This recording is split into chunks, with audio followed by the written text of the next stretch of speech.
In the fall of 2003, a young couple named Ethan and Chloe, full of hope and driving towards a new life in Arizona, vanished somewhere along the desolate expanse of Interstate 40. For 8 long years, their case was a ghost story, whispered at truck stops, a cold file gathering dust in a forgotten cabinet. Their families were left suspended in a state of agonizing uncertainty, caught between grief and a desperate, fading hope. The investigation hit one dead end after another, leaving a trail of unanswered questions and false leads. That is, until the discovery of their abandoned U-Haul truck in the back lot of a forgotten motel changed everything. The truth, it turned out, was not buried in the desert, but had been hiding in plain sight. How is it possible that a secret so dark could remain concealed for so long, just off the shoulder of a major American highway? Before we unlock the doors of that weathered moving truck and reveal the single, handwritten note that unraveled a deadly corporate pact, let us know in the comments where you're watching from, and be sure to subscribe to the channel. Believe me, you will not want to miss the chain of events that this one accidental discovery set into motion.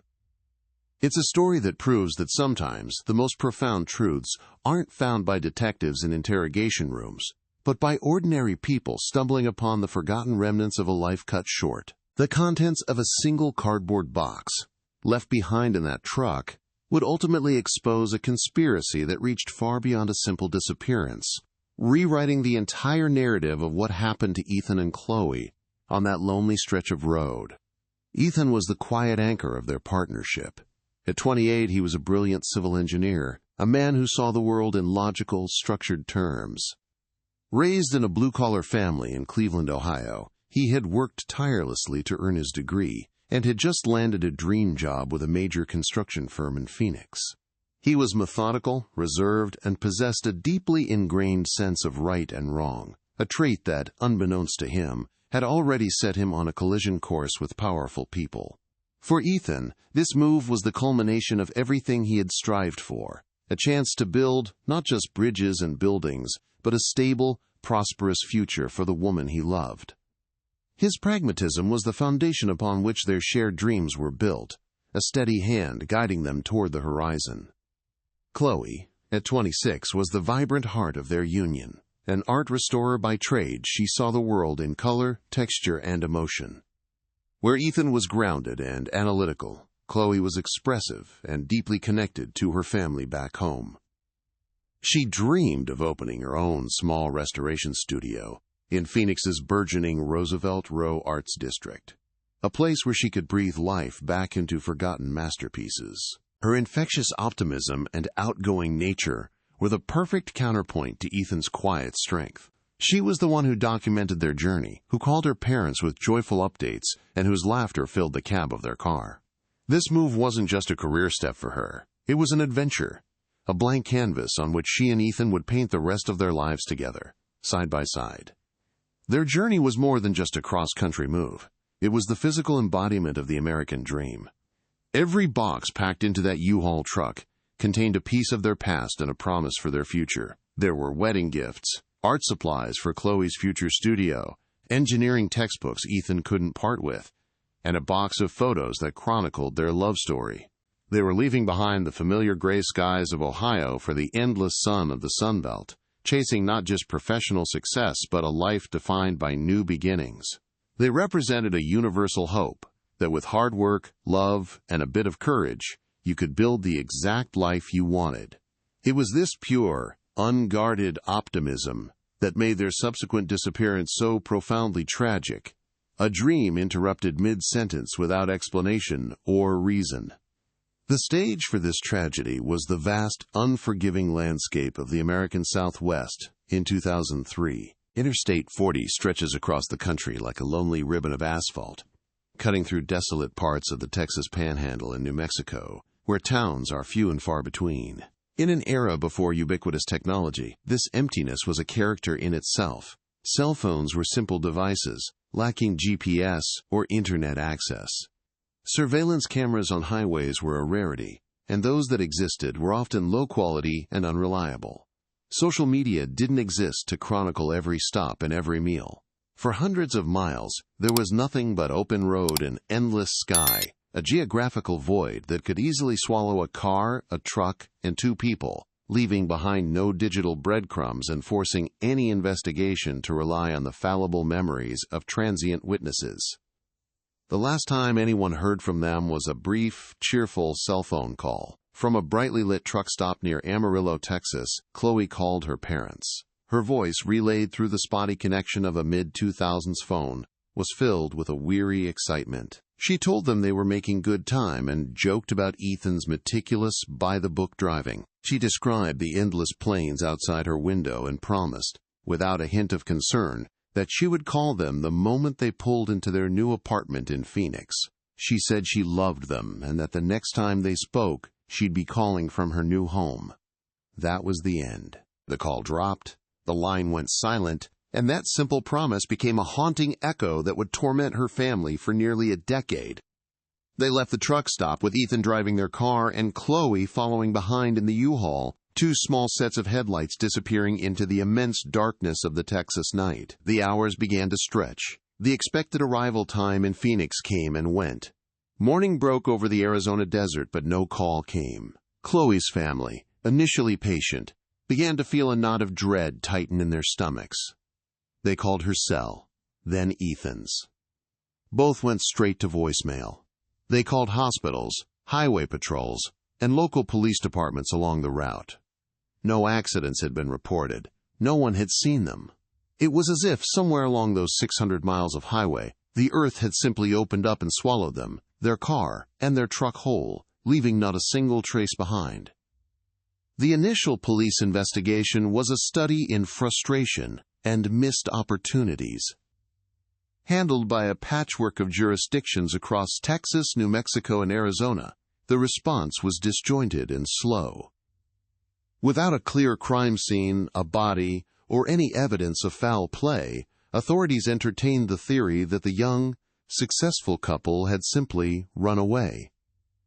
Perhaps they were in debt, or maybe it was a marital dispute. This line of inquiry, which their families knew was impossible, delayed crucial early steps. Search areas weren't immediately established, and potential witnesses at truck stops were not interviewed until their memories had faded. The lack of technology from that era was a crippling handicap, turning the investigation into a frustrating exercise of guesswork in a case that had no tangible starting point. For the families, this initial period was an agonizing descent into a bureaucratic nightmare. Their desperate pleas for urgency were met with procedural calm and painful suggestions that Ethan and Chloe might have orchestrated their own disappearance. Chloe's father, a retired postal worker accustomed to methodical systems, found himself battling a wall of indifference. He and Ethan's family provided photos, dental records, and intimate details of the couple's lives, insisting that these were not people who would ever abandon their responsibilities or cause such pain. But their voices were lost in the void. They were families grieving a loss they couldn't define, fighting for an investigation that seemed to be moving in slow motion, all while staring at a map of the Southwest that offered nothing but terrifying, empty space. As the months bled into a year, the initial flurry of police activity dwindled to a trickle, and then to nothing at all. The case file, once a stack of urgent reports on a detective's desk, was quietly moved to a metal cabinet in a back room, labeled Cold Case. The various law enforcement agencies, having exhausted their leads and resources, unofficially washed their hands of the matter. The theory of a voluntary disappearance, though vehemently denied by the families, still lingered in the official narrative, providing a convenient, if heartless, explanation for the lack of evidence. A reported sighting in Mexico, which had sent a brief, agonizing surge of hope through the families, turned out to be a cruel case of mistaken identity. For the authorities, the trail had gone cold. For the families, the silence was deafening, a constant, tormenting reminder of their powerlessness. Refusing to accept this official silence, Chloe's father, a recently retired postal worker named Frank, began his own relentless crusade. He cashed in his pension, sold the small boat he'd saved for his golden years, and dedicated every waking hour to finding his daughter. His life became a grim, repeating loop. He would drive the long, lonely stretch of Interstate 40 from Amarillo to Flagstaff and back, a modern-day ghost haunting the highway. At every truck stop, greasy spoon diner, and remote gas station, he would post their missing persons flyer. He'd talk to anyone who would listen: truckers, waitresses, mechanics, showing them the smiling photo of Ethan and Chloe, his voice cracking as he asked the same question over and over. "Have you seen them? Do you remember anything?" His hands, once steady from sorting mail, now trembled as he tacked another piece of his heart to a dusty bulletin board. This obsessive quest, born of a father's love, became a wedge that slowly drove a chasm through his marriage. While Frank channeled his grief into action, Chloe's mother, Eleanor, retreated into a world of quiet sorrow. The house became a museum of their daughter's life, her room left untouched, a silent, painful shrine. Frank's constant talk of leads and theories, his refusal to let go, felt to Eleanor like a daily reopening of a wound that would never heal. He saw his search as keeping hope alive. She saw it as a refusal to face the unbearable possibility that their daughter was gone forever. The shared tragedy, instead of uniting them in their pain, had isolated them on opposite sides of an unbridgeable divide of grief, leaving them to navigate their heartbreak alone, together. Ethan's family, meanwhile, grappled with their loss in a different, quieter way. They were a working-class family from Cleveland, without the financial means to fund private investigators or cross-country searches. Their grief was a heavy, unspoken presence in their small home. They found solace in their community and their church, but the lack of answers was a corrosive force, eating away at their peace. Ethan's father, a man who had taught his son the value of hard work and integrity, was consumed by a quiet rage at the injustice of it all. At family gatherings, Ethan's name was rarely mentioned, not out of a desire to forget, but because the pain of his absence was simply too profound to put into words. They were left with only memories and a suffocating sense of helplessness, their son's promising future reduced to a question mark on a map. Years passed. The world moved on, but for the families of Ethan and Chloe, time had frozen in the fall of 2003. The posters Frank had plastered along the highway faded under the relentless desert sun, their faces becoming pale, ghostly images that blended into the landscape. New technologies that could have solved the case in days, GPS tracking, widespread surveillance, social media, became commonplace, a bitter and ironic reminder of how close they were to answers that were now forever out of reach. The story of the missing couple became a piece of roadside folklore, a cautionary tale whispered by long-haul truckers. But for the two families, every birthday, every holiday, was not a celebration, but a painful anniversary, marking another year of not knowing, another year suspended in the awful purgatory of ambiguous loss. The public nature of their search brought its own unique form of torment. Frank's phone number, listed on the thousands of flyers, became a magnet for cruelty and false hope. He received dozens of calls over the years. Some were from well-meaning but mistaken individuals. Others were from heartless pranksters who would laugh and hang up. The worst were the predators, the supposed psychics and con artists who preyed on his desperation, promising information in exchange for money. Each time the phone rang, his heart would leap with a flicker of hope, only to be crushed again and again. Yet he never changed the number. He couldn't. He had to chase every single lead, no matter how flimsy or cruel, because the thought of missing the one genuine call was more unbearable than all the pain the false ones inflicted. By 2011, 8 years after Ethan and Chloe had vanished into the night, a heavy stillness had settled over the case. The official investigation was nothing more than a few pages and a forgotten file. The families, worn down by years of unanswered questions and emotional exhaustion, were fractured and fragile. Frank was older now, his relentless search having taken a visible toll on his health and his spirit. The world at large had forgotten the bright, hopeful couple who had set out for a new life in Arizona. Their disappearance had become a cold, statistical anomaly. 2 more names on a long list of the missing. Hope, once a burning fire, had dwindled to a single, faint ember, barely flickering in the darkness of an 8-year-long night. It seemed the desert would keep its secrets forever. Then, in the summer of 2011, the silence was broken not by a confession or a clever piece of detective work, but by a simple act of commerce. A dilapidated roadside motel in a forgotten corner of rural New Mexico, a place where the paint was peeling and the vacancy sign had long since burned out, was finally sold. The new owner, a practical man named Hector Martinez, had plans to demolish the old structure and build a new gas station. His first order of business was to clear the back lot, which was littered with years of accumulated junk. Among the debris was an old, weather-beaten U-Haul truck, its tires flat, its body streaked with rust.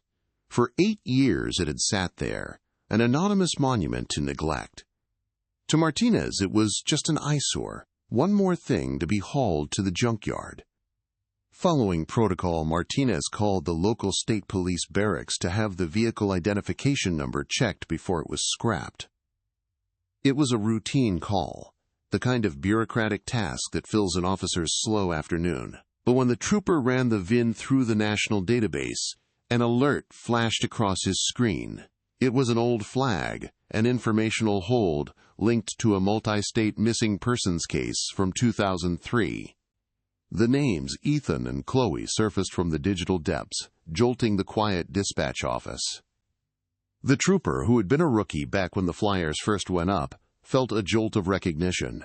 A call was made to the cold case unit in Arizona. A detective, years from retirement, was tasked with pulling a thick, dust-covered file from a forgotten cabinet. The gears of an investigation that had seized up 8 years prior began, slowly and creakily, to turn once more.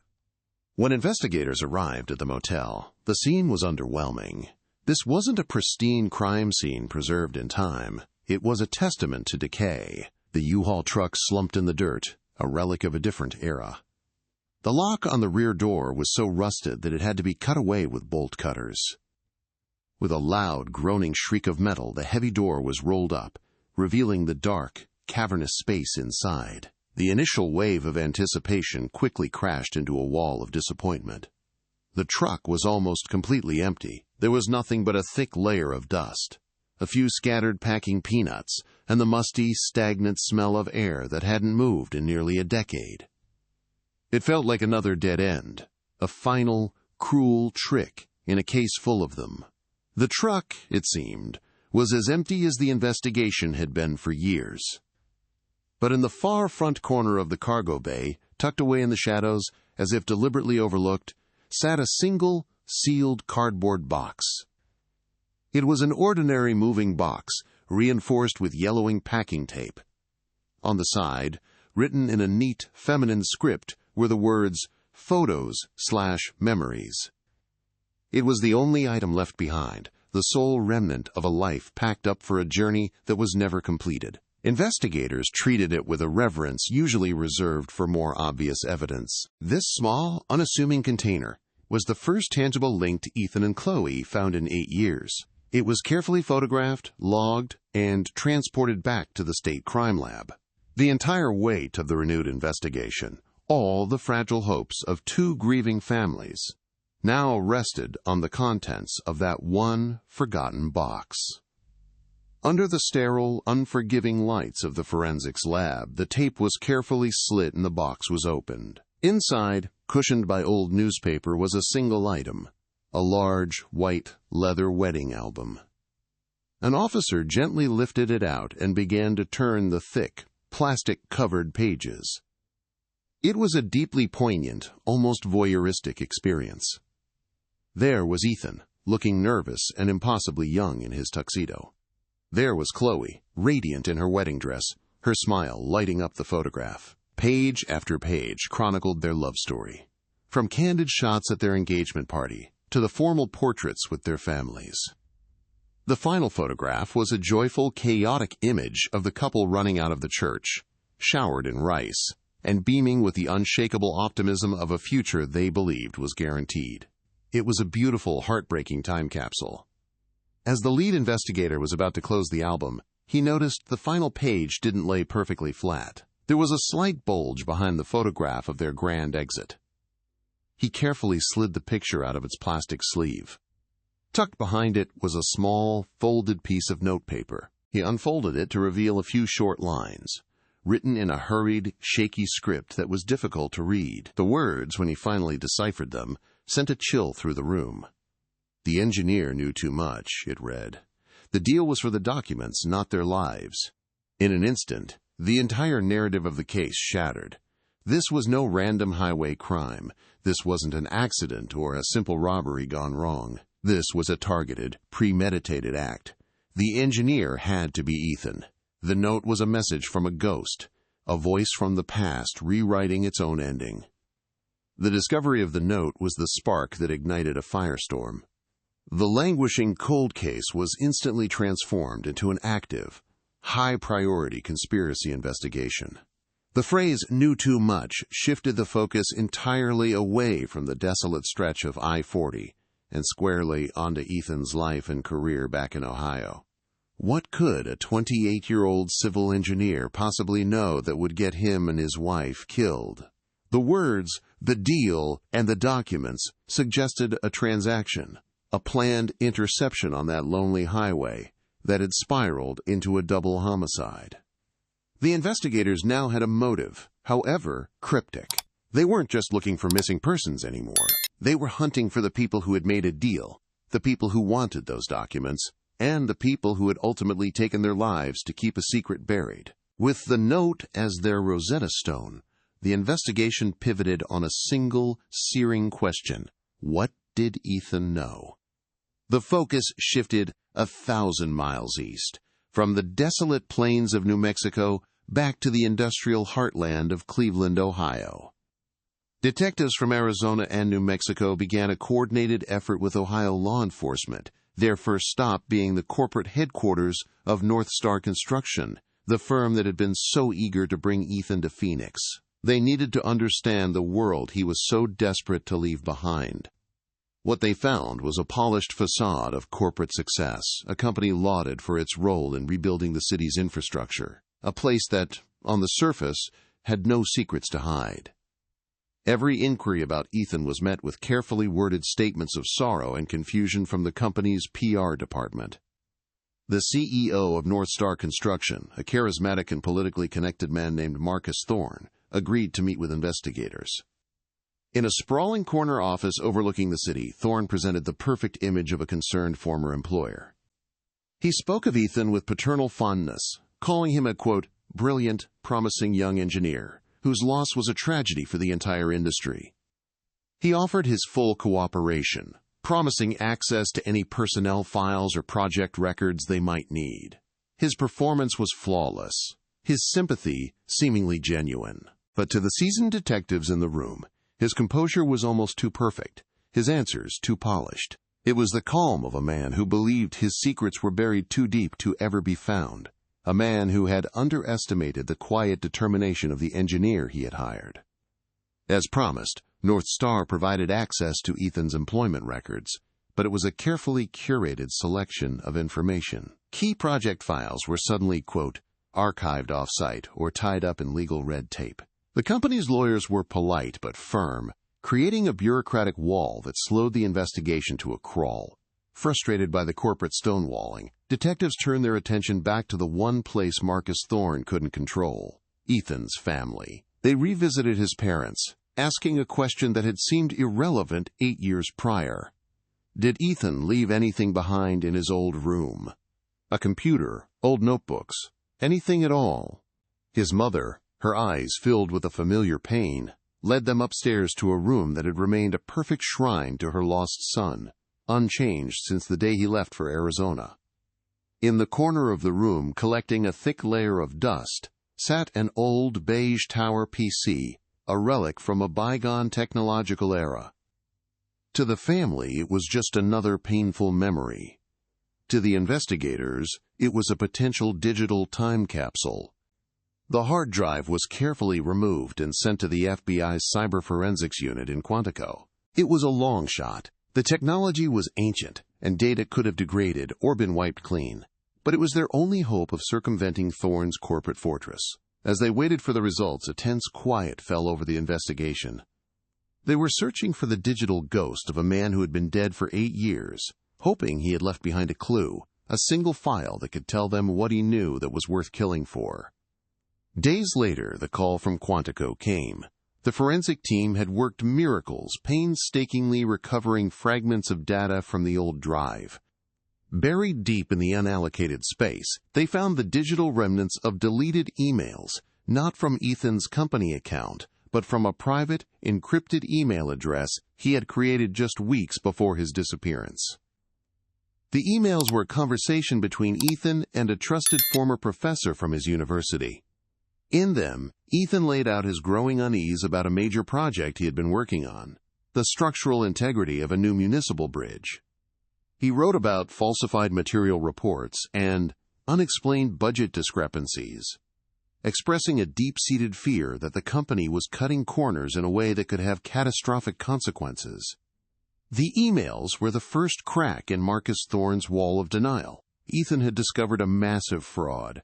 North Star Construction was using substandard steel and concrete in major public works projects, faking the engineering reports to meet safety standards, and embezzling millions in the process. He spoke of compiling a set of original, unaltered documents, engineering specs, invoices for the cheaper materials, and the doctored safety reports to prove his case. He told his professor he was taking the evidence with him to Phoenix, believing he would be safer exposing the company once he was hundreds of miles away. He had created a kill file, not realizing the name would become so tragically literal. He wasn't just leaving for a new job. He was a whistleblower on the run.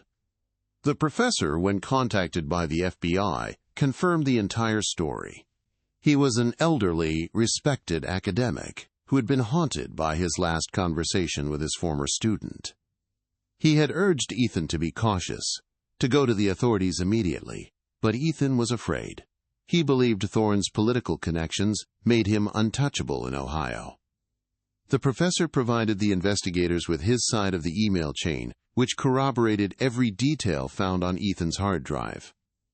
He also gave them something else. The name of another young engineer at North Star, a close friend of Ethan's who Ethan had mentioned was also aware of the fraud.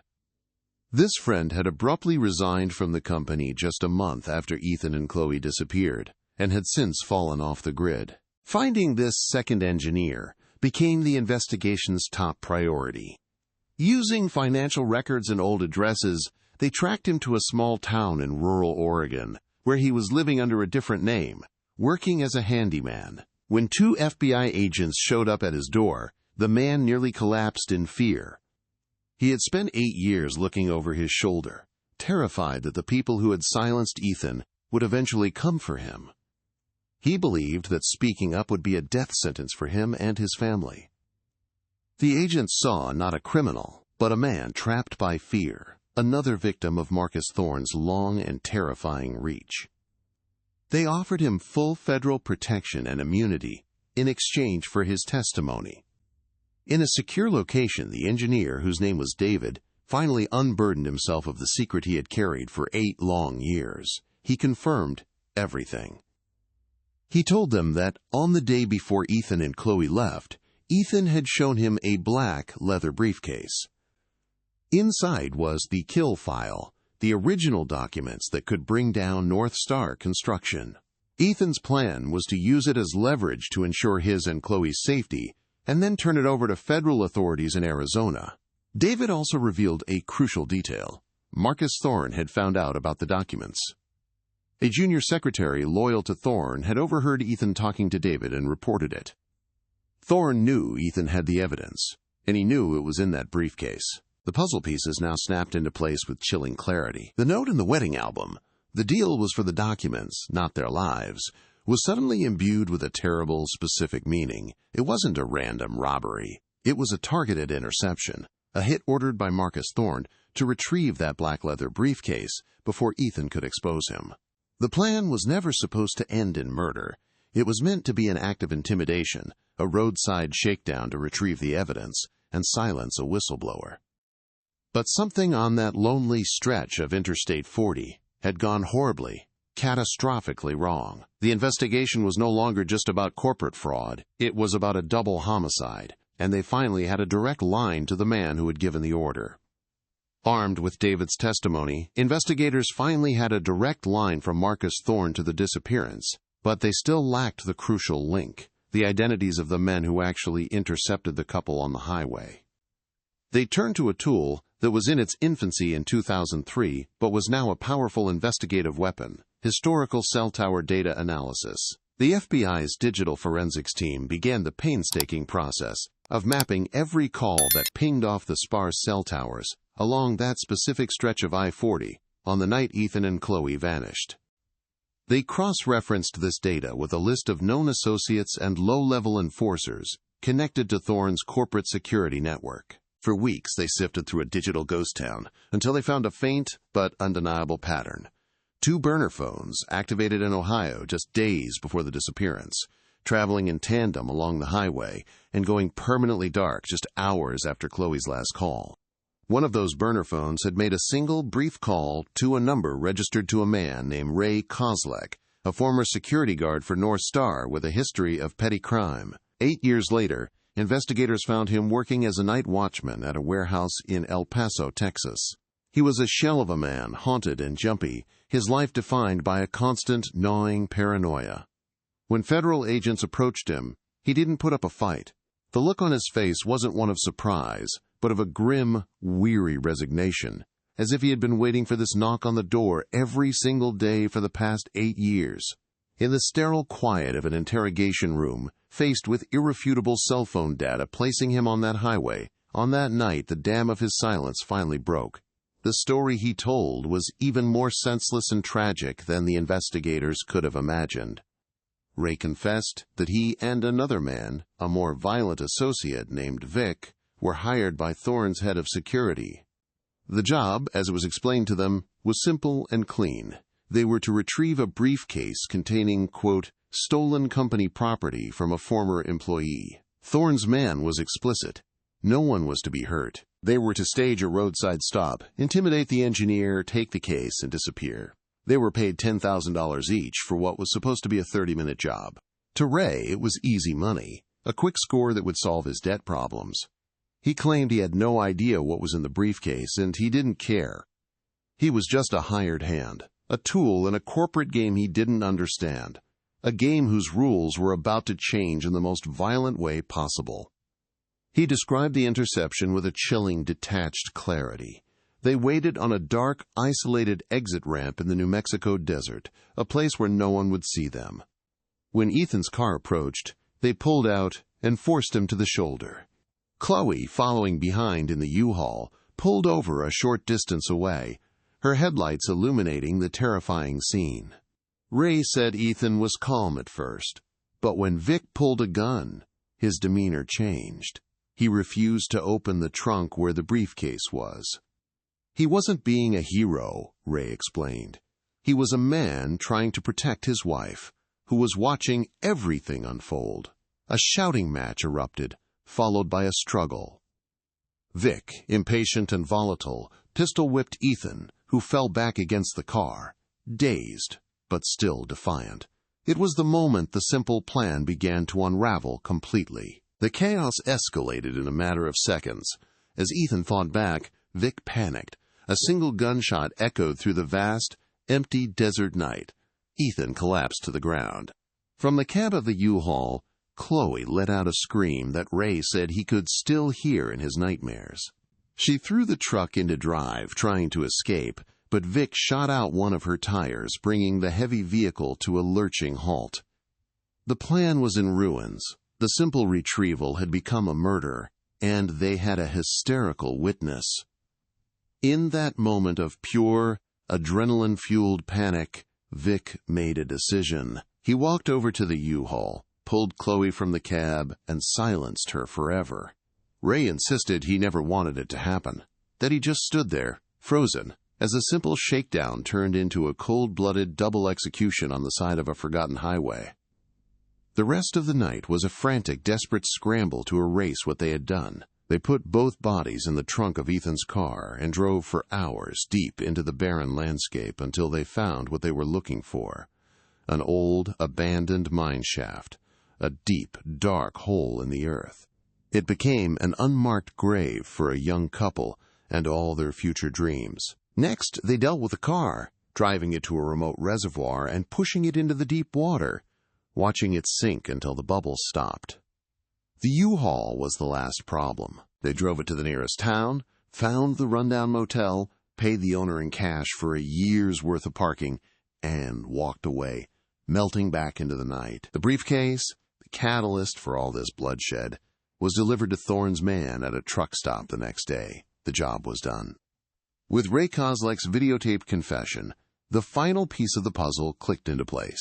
Federal agents, along with state police, descended on the gleaming corporate headquarters of North Star Construction in Cleveland. They didn't come in the dead of night. They walked in during business hours, past the polished marble floors and the smiling receptionists, and straight up to the top floor. They found Marcus Thorne in his expansive corner office, the same room where he had so convincingly performed his grief for the investigators. As they placed him under arrest for conspiracy and 2 counts of first-degree murder, his carefully constructed facade of power and influence crumbled into dust. The charismatic CEO was gone, replaced by a pale, trembling man who finally understood that some secrets, no matter how deep you bury them, refuse to stay dead.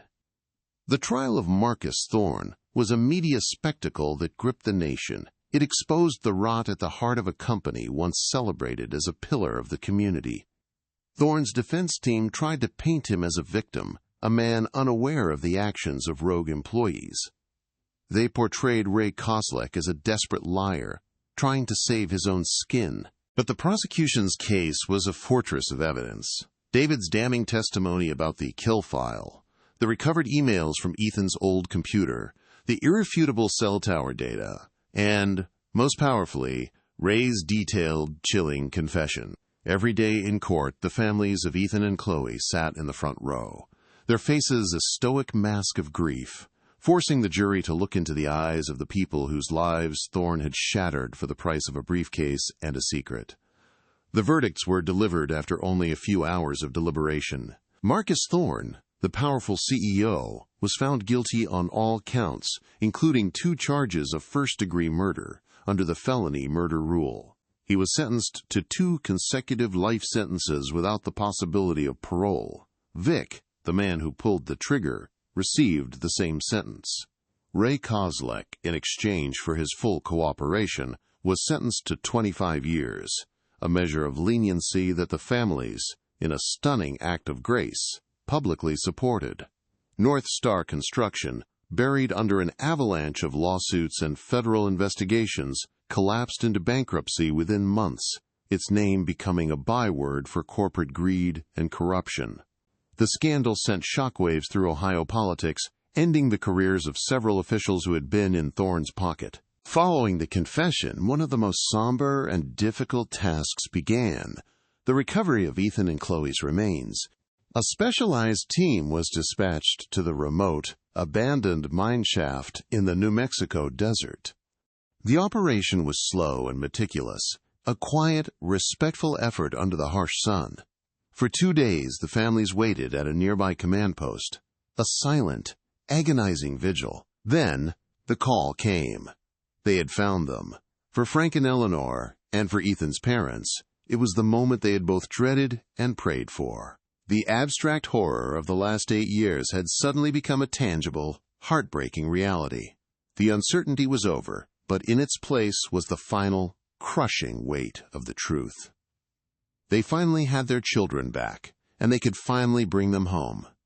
The funeral was held on a crisp autumn day, almost 9 years to the day after Ethan and Chloe had set out on their journey.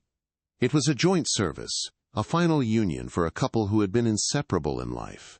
Hundreds of people filled the small church in their Ohio hometown, friends, family, and even strangers who had been touched by their story. Frank and Eleanor, who had been driven apart by the chasm of their different griefs, held hands throughout the service, finding solace in their shared sorrow. Chloe's father spoke, not of the darkness of the past 9 years, but of the light his daughter and son-in-law had brought into the world. He spoke of their love, their dreams, and their fundamental decency. For the first time in nearly a decade, the tears they shed were not of confusion or despair, but of remembrance. In the years that followed, the families began the slow, painful process of rebuilding their lives around the giant, empty space Ethan and Chloe had left behind. The constant gnawing anxiety of not knowing was gone, replaced by a quieter, more profound grief. Frank, his long, obsessive quest for answers finally over, channeled his energy into something new. He sold his house, and, using the settlement money from the civil suit against Thorne's estate, he established the, quote, Stolen Futures Foundation. He was a nonprofit dedicated to providing legal and financial support to corporate whistleblowers, ensuring that no one else would have to pay the price Ethan did for simply trying to do the right thing. It was his way of honoring his son-in-law's integrity and his daughter's belief in a better world. Their legacy is not one of tragedy, but of a truth that refused to be buried. At the truck stop at Amarillo, where Chloe made her last joyful call home, a small, unassuming bronze plaque was installed near the payphones. It features their wedding photo, the same one from the album that broke the case open. Beneath their smiling faces, an inscription reads, Ethan and Chloe. They dreamed of a new horizon. Their truth compels us to build it. It's a quiet reminder on a lonely stretch of highway that even in the face of immense darkness, the persistence of love and the relentless pursuit of justice can bring a story to its rightful, though heartbreaking, conclusion. Their journey ended in the desert, but their story continues in the lives they inspire others to lead. The story of Ethan and Chloe became more than just a headline. It became a national cautionary tale. It forced a harsh light onto the dark corners of corporate America, revealing how easily the pursuit of profit could curdle into a deadly conspiracy. The case became a textbook example in law schools and ethics seminars, a stark reminder of the human cost of unchecked greed. For law enforcement, it was a humbling lesson in the power of persistence and the importance of never treating a missing person as a statistic. The discovery of that single handwritten note in a forgotten U-Haul truck didn't just solve a crime. It exposed a systemic rot, prompting reforms in whistleblower protection laws and forever changing the way investigators approached cold cases that seemed, on the surface, to have no answers. Their story proved that sometimes the most important truths are not lost, but are simply waiting for one small, accidental discovery to bring them into the light. Frank's Stolen Futures Foundation became his life's work, a powerful and lasting monument built from the ashes of his grief. It was not a quiet charity. It was a fierce, relentless advocate for people like Ethan, ordinary men and women who found themselves in the crosshairs of powerful corporations for daring to speak the truth. The foundation provided anonymous legal counsel, financial support for families under pressure, and a secure channel to federal authorities. In its first decade, it successfully protected over 24 whistleblowers across various industries, from pharmaceuticals to finance. Frank, no longer the broken father pacing the lonely highways, became a voice for the voiceless. He had turned his personal crusade for one man's integrity into a shield for countless others, ensuring that Ethan's quiet courage would echo in the righteous actions of strangers for years to come. For the families, healing was a journey without a destination. The gaping wound of uncertainty had closed, but the scar remained, a permanent part of their emotional landscape. They learned to live with the dual reality of their loss, the profound sadness of what was taken, and the deep gratitude for having answers. They no longer spoke of Ethan and Chloe in the past tense of tragedy, but in the present tense of memory. They gathered on the couple's anniversary, not at a gravesite, but for a simple dinner, where they shared stories of Chloe's infectious laugh or Ethan's quiet, steadfast kindness. They found a way to honor the life they lived, not just the way it ended. In these small, private moments, far from the glare of the media, Ethan and Chloe were not victims of a conspiracy. They were simply a beloved son and daughter, forever 28 and 26, forever full of love and promise. Out on the vast, windswept plains of the Texas Panhandle, the small bronze plaque at the Amarillo truck stop remains. Most travelers pass it by without a second glance, another piece of anonymous roadside Americana, but for those who know the story, it is a powerful symbol. It marks the spot where a journey of hope took a dark and final turn, but it also stands as a testament to a truth that refused to be silenced by money, power, or time. It is a quiet declaration that a wedding album in a dusty box can be more powerful than a corporate cover-up, and that the love of a father searching for his daughter can move mountains of indifference. It reminds us that even in the most desolate of places, a story of integrity can take root and, against all odds, find its way to the light, compelling us all to build that new horizon they dreamed of. If you believe that no victim should be forgotten and that the search for truth is essential, please share this story. It's a testament to the fact that every cold case holds a human story, a family waiting for answers, and a truth that deserves to be told. Don't forget to subscribe for more deep investigations into the cases that demand our attention. Thank you for listening.